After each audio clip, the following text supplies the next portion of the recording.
Last November, after 2 years of hard-fought negotiations, I agreed a Brexit deal with the EU that I passionately believe delivers on the decision taken by the British people to leave the European Union.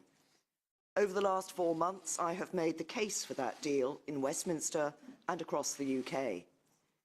I stand by what that deal achieves for my country.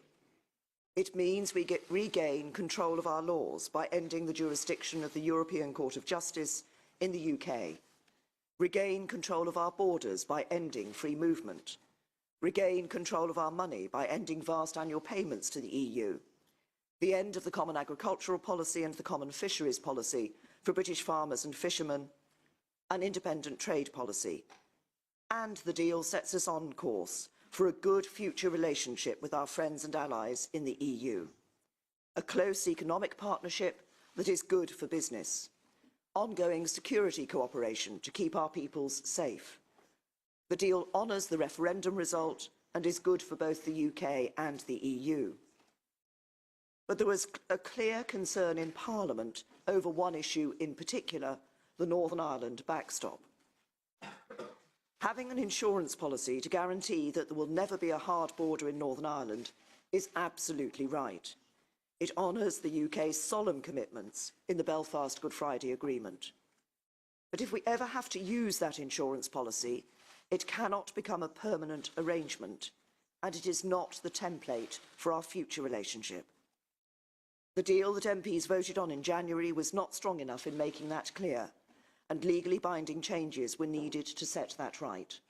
Today, we have agreed them.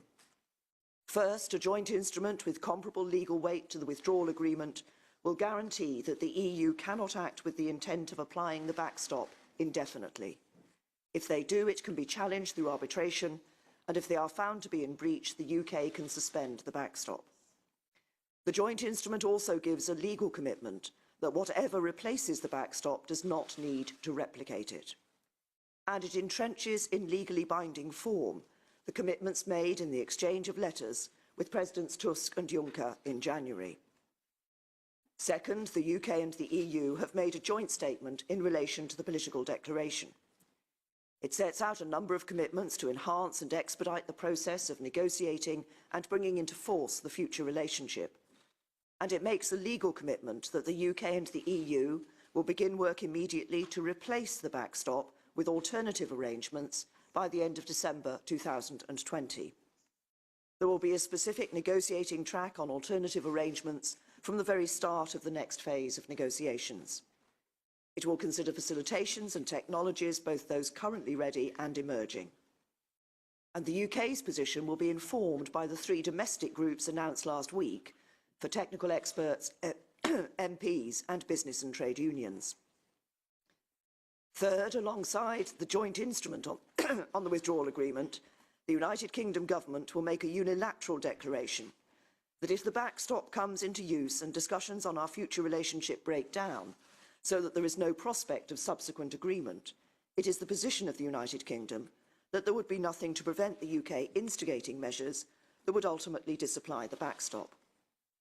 Unilateral declarations are commonly used by states alongside the ratification of treaties. The Attorney-General will set out in legal analysis the meaning of the joint instrument and unilateral declaration to Parliament. Tomorrow, the House of Commons will debate the improved deal that these legal changes have created. I will speak in more detail about them when I open that debate. MPs were clear that legal changes were needed to the backstop. Today, we have secured legal changes. Now is the time to come together, to back this improved Brexit deal and to deliver on the instruction of the British people.